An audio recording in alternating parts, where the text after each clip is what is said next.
What haunts your character?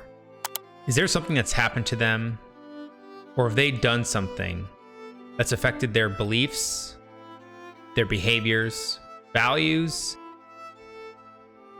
and even motives?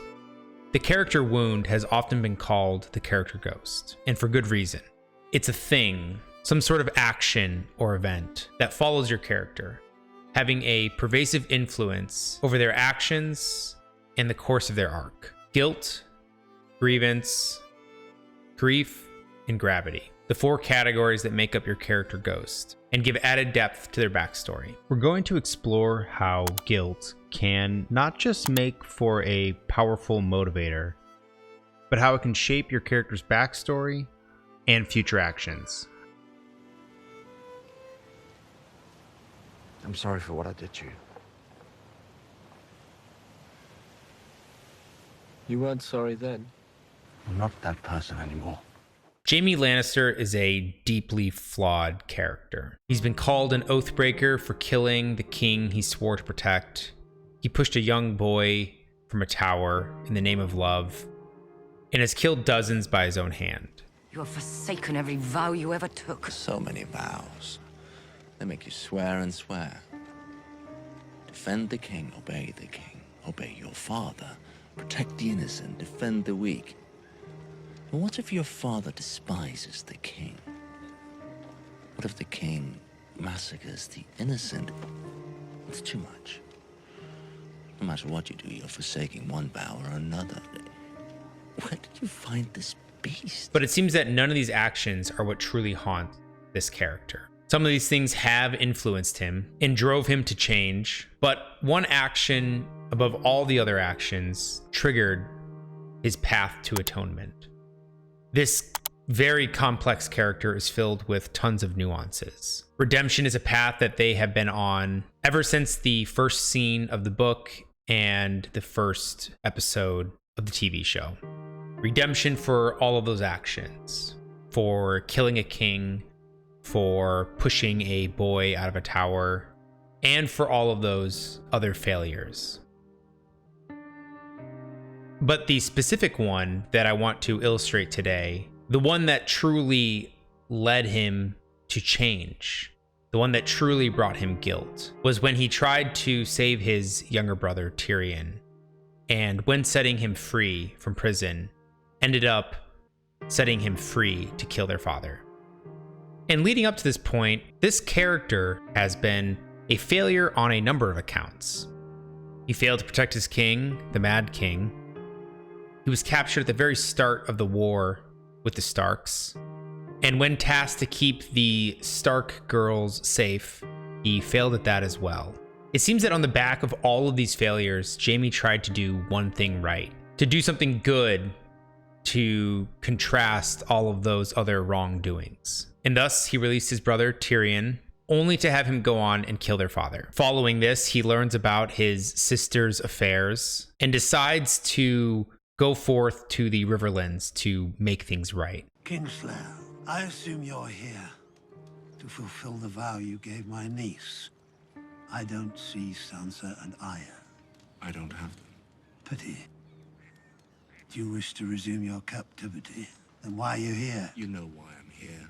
This final action of leaving and going back to the Riverlands in the books is really the build-up and the call to action after all of the failures they faced and the guilt of those failures.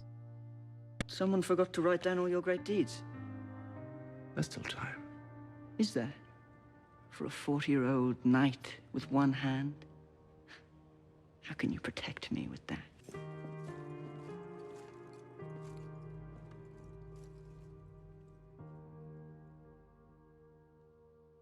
Guilt as a literary device can make some of the most unsavory characters, and even vile characters, feel worthy of redemption and justified on their path of atonement. Guilt is something that all of us can relate to. It shows remorse, that we are aware of a wrong action that we've committed, and wish to change and make amends. The reason why Game of Thrones' Jaime Lannister is such a great character to explore this concept of guilt and atonement is because they truly start out as one of the most vile and hated characters amongst the cast. The sins that he committed are on their face unforgivable. But over the course of the books and even the TV show, this character somehow becomes beloved, and their desire for redemption is accepted by the audience.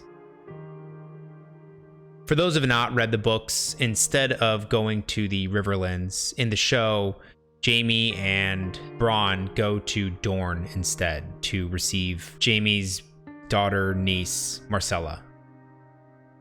But when it comes to our own writing, we should first establish a clear reason for the guilt. Just like in real life, the guilt your character faces should feel grounded in their actions. Second, we need to remember that guilt does not exist in isolation. It interacts with other emotions, motives, and relationships. This complexity is what makes characters like Jaime so relatable and even compelling. Now, one of the questions, of course, is how do we prevent guilt from feeling forced? The key for a lot of these character wounds is going to be authenticity.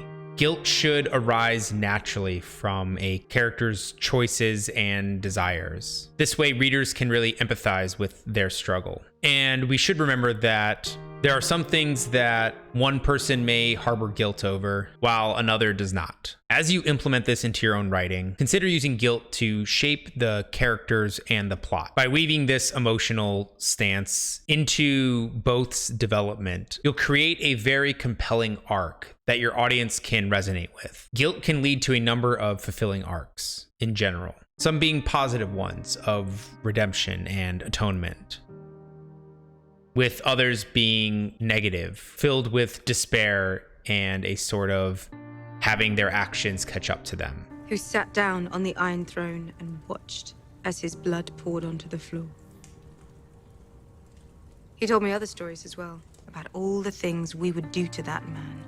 Guilt is a powerful tool in terms of writing and storytelling. It's a device that can act as a window into a character's moral compass and further develop their backstory and this ghost that they have. Next time you're outlining or thinking of a character, try considering using guilt to further influence their arc and their overall development. But guilt isn't the only thing that our characters can feel when it comes to our character wound or ghost. Next, we are going to look at Grievance and how it can make for an equally powerful character wound or ghost, but can help in further developing your character's motivations and adding depth to their backstory. Have you returned to the fold? Just visiting. Largely, this will be the most front and center wound that can often look like jet fuel, propelling your character forward towards their wants and their desires. Often we see this manifest itself as a revenge tale, acting as a strong motivation for our character. Justice is a common theme here too. Same with settling debts, getting even, and even reclaiming what was once your character's. Grievances is an emotion most everyone can resonate with. And the different stories that we can observe are seemingly endless. Classics spoke about revenge and grievances, and so do many modern stories and plots. But the example that I think fits best for us to explore today is John Wick. Is John Wick? John Wick is a notable example of a revenge tale. However, there is a bit of a twist. Instead of seeking the revenge of a loved one, he is rather chasing the closure or the robbed closure of the death of a loved one. This is personified in the death of John Wick's puppy that was gifted to him by his deceased wife. The villains who tried to steal his car and ended up killing his puppy in the process fell right into the crosshairs of John Wick's grievances. Naturally, when it comes to plots that follow a revenge arc or some sort of grievance-fueled motivation, the audience is usually following along and rooting for that main protagonist. That is most definitely the case for John Wick. But the first thing that we really need to consider when it comes to Grievance being the motivator or a part of our character ghost is, what is the catalyst for action or for this emotion? The audience needs to be given some sort of understanding to the lengths this character might go to enact justice or whatever they are pursuing in their grievances. And with that understanding comes that catalytic moment for revenge. And John Wick gets right to the point here. This can be something that happens on the page or on screen, but regardless if it does or does not, it needs to truly loom over this character. Whatever it is, that catalyst is often the most important part of this story. Would John Wick have ever been John Wick if his puppy hadn't been killed? Likely not. And again, the interesting thing about John Wick and this revenge tale is that it's not necessarily the loss of another person, but the value associated with that animal. The loss of that closure on a literary level, but also as a motive, is perhaps a more profound and effective way to enact this character wound. Until that dog arrived on my doorstep, a final gift from my wife. In that moment, I received some semblance of hope. An opportunity to grieve alone. And your son took that from me. To make an impactful character wound centered around Grievance, we need to have this affect everything that they do in their life. They cannot move on, and nearly every decision is impacted or influenced by it. Grievance becomes the number one motive for a character's actions and decisions. And of all the character wounds and ghosts that we can use and explore, this is perhaps the most straightforward. The pursuit of justice or retribution in response to a grievance is exactly what it sounds like, and becomes a deeply emotional experience for the character. In John Wick's case, his need for revenge is intensified by his deep emotional connection to that catalytic moment. Being robbed of an experience and the invasive nature of having the last threads of a loved one taken from you is both powerful and heartbreaking. And so this relentless pursuit has no other option but to go on for this character. Violence seems to be the only answer, as with many revenge tales. And revenge illustrates the want, but what the character wants is not always what they need. The character ghost manifests itself in the form of a grievance, often comes with another message, a deeper one that provides commentary on revenge itself. Is this relentless pursuit worth it? Does it make things right? Does it bring back what you loved or make us feel any better? That, of course, will be for you and your characters to find out.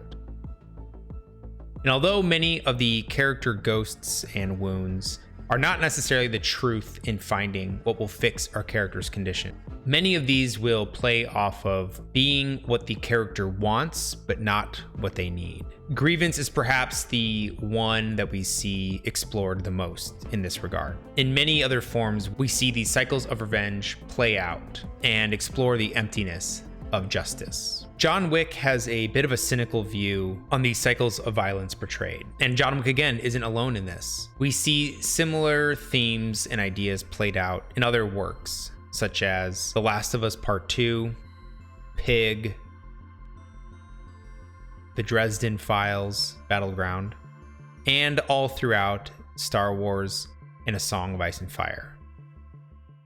Grievance is a powerful tool in terms of writing and storytelling. It is a device that can be used to deconstruct what a character believes that they think they need and what a character actually needs. This is also a tool that isn't necessarily exclusive to primary characters and protagonists, but can also be used for side characters and antagonists. But Grievance isn't the only thing our character can feel when exploring the character ghost and wound.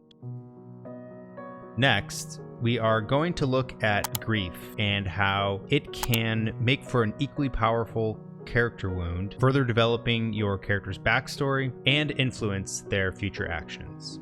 And she was different. I mean, I think we all were.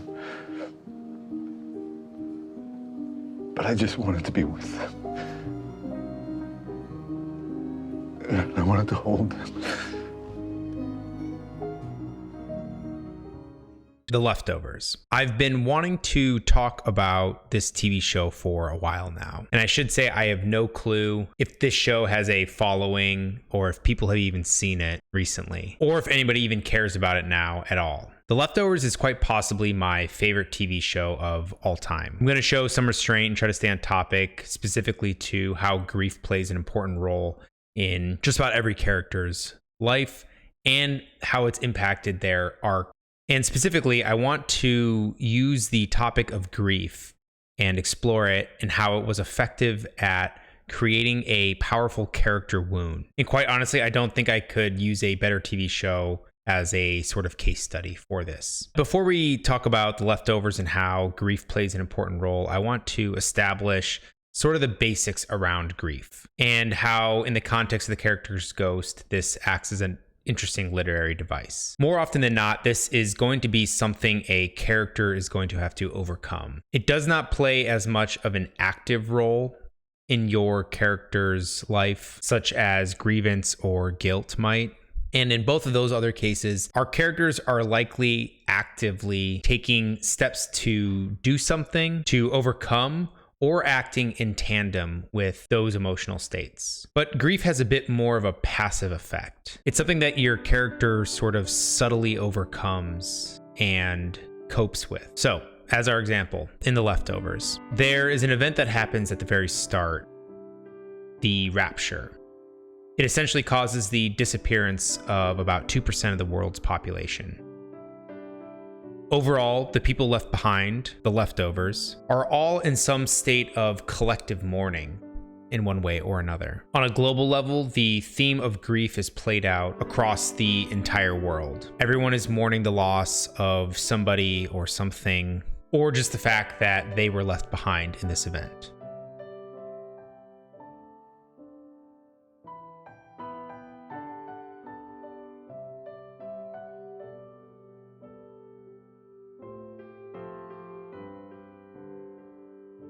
This shared trauma and how each of the characters deals with this grief is played out across a wide range of characters and perspectives.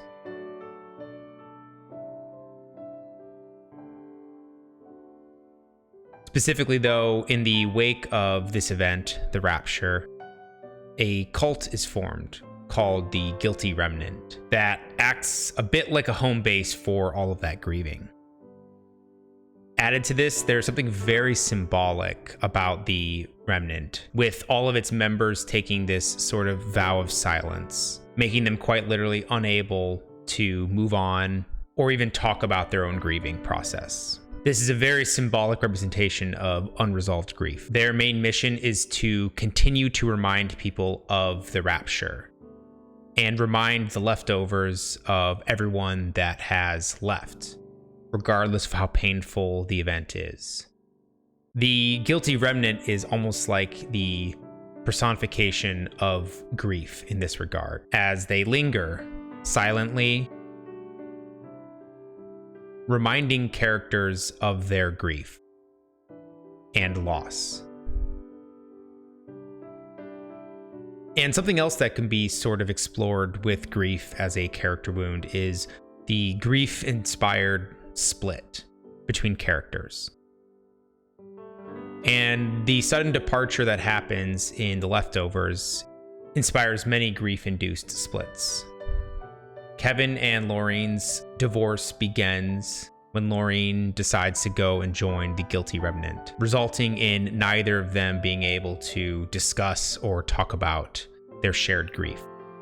And grief is a complex thing. There are many different angles on a literary level that we can take it. exploring this very emotional response. Grief does make for a very powerful and relatable character wound, often providing a very compelling motive and justification for action or lack thereof. People may turn to the spiritual or supernatural as a means of coping with their grief, or others might deny and even package away their grief, unwilling to discuss or acknowledge it. And then others may be paralyzed, unable to move on or heal. All of which make for compelling stories and motives. They create an intense complexity to a character surrounding an event or another character in general. A big part, however, in dealing with grief and incorporating it as a character wound or a character ghost is making it authentic and relatable. Cheap tricks have often been used to garner sympathy surrounding grief or a grieving character, but try to avoid these. Characters don't have to be real people because at the end of the day, they're just characters in a story. But the emotions that you're exploring and that you're incorporating should be real. And also, when it comes to grief, there needs to be a balancing effect. Think of it a bit like a roller coaster, where there are moments of intense grief or even pain.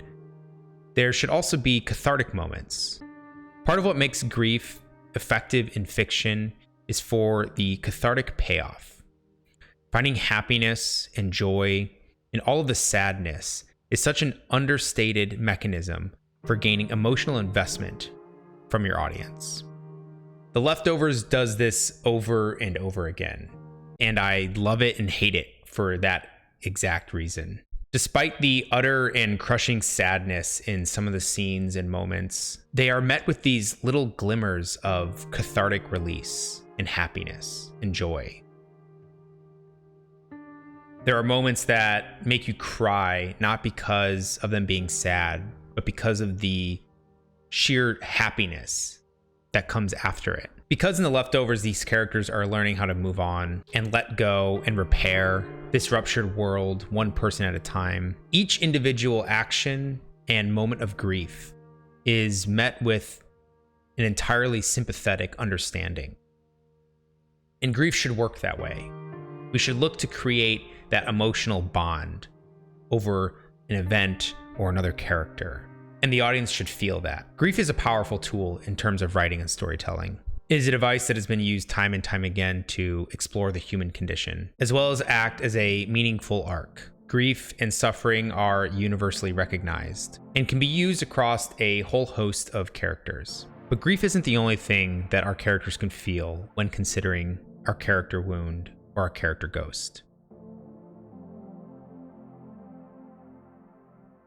The final of our 4 categories, gravity, or more broadly defined as the weight a character is carrying or will carry in the future. You look lonely. I can fix that. You look like a good show.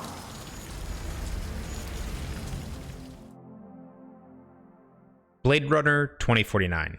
A particular favorite of my own for many reasons. But in terms of gravity, we're going to sort of use it as an example, but in the false hero or false chosen one sort of way. And this is a type of character wound or character backstory that I don't see get used as much or even mentioned as much. Gravity in the context of your character's ghost can manifest itself in the responsibility a character faces for future action or a role that they have to play at large. An example of this in literary terms and tropes can kind of go as follows. There's the chosen one, a character that possesses a great deal of skill or talent, and even a type of prodigy. You've probably seen this sort of dynamic also come up when a character is the heir to some sort of throne or some other sort of responsibility. Usually we see this when there is some sort of incredible weight or burden to bear on the shoulders of a main character or even sometimes side characters. Characters like Ellie in The Last of Us being the cure to humanity, and even one of the main protagonists in The Black Sun. But the character that we're going to look at today, and the one that actually subverts the chosen one trope, is K, or Joe, from Blade Runner 2049. K, played by Ryan Gosling, is a replicant, a bioengineered synthetic human who is tasked with hunting down his own kind. There are some events that follow that lead K to believe that he is actually the child born from another replicant, making him the greatest threat to humankind, but also sort of the next evolution of humankind. We follow K as he grapples and tries to uncover this new burden of responsibility. He faces this intense weight of possibly being the chosen one, the first of his kind, so to speak. And as K embarks on this journey, he truly struggles with the gravity of this situation as he outruns those trying to destroy him while also chasing answers of his actual origin. He's torn between this sense of duty and his desire for a meaningful identity, as well as the uncertainty of his true purpose. So why and how is the concept of gravity so important to storytelling? Well, this will add layers to your characters and their overall arc. It gives us also something to root for and makes them relatable, because in reality, we all sort of carry our own perceived burdens and uncertainties about the future. Kay's journey of self-discovery and responsibility beautifully captures the essence of this gravity. Carrying the burden of something greater than just your own personal wants and desires, as well as the weight of the future and your own searching for identity, is pulled off extremely well in this movie. But gravity in your own stories can be a very interesting way that we can explore the varying wants and desires within a character and their own identity. We can sort of ask ourselves a couple of questions to understand the gravity that they carry. Do they want this assumed role? Why do they want this? And possibly, do they even have a say if they don't want it? What responsibility comes with this gravity, and how does this shape who they are today?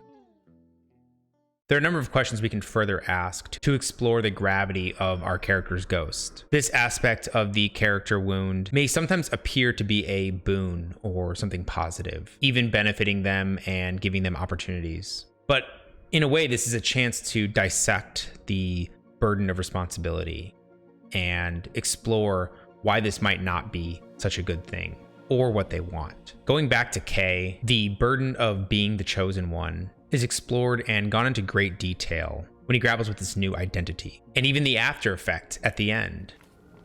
I always knew you were special. Going from thinking you are the chosen one and the first of your kind, and that your own memories are your own, realizing that you are something greater than you could have ever imagined. The sort of purpose that comes with that, and the sense of responsibility and drive. This is then compounded and contested against, exploring the gravity and risk of that responsibility, only to have it then ripped away and left with something much deeper and heavier to deal with. In the end, Kay is left on the steps, looking up at a white sky, only to realize that he's just an average Joe. You look lonely. I can fix that. You look like a good Joe. Gravity is a powerful tool in terms of writing and storytelling. It is a device that can be used to explore the human condition, as well as put together and fulfill a meaningful arc. Gravity and the weight of responsibility, or lack thereof sometimes, can be used across a whole host of characters and backgrounds. And that wraps up the character ghost and character wound, the 4 different categories. I found that these have really helped in broadening some of the choices I might take in giving different backstories to different characters, all of them acting as clear motivators to how they might act within the context of the current story. I decided to put together the 4 separate videos that I did before, as it seemed like this might be a more convenient way to view all the different types of character wounds and ghosts in sequential order. There was a little bit of a delay with putting this together as there were some issues I was finding with different copyright restrictions and whatnot. But I hope that you found this useful regardless. And let me know what you're wrestling with. I'm always curious to hear what you all are working on or what topics you might like to see done in the future. As always, thanks for watching, and I'll see you next time.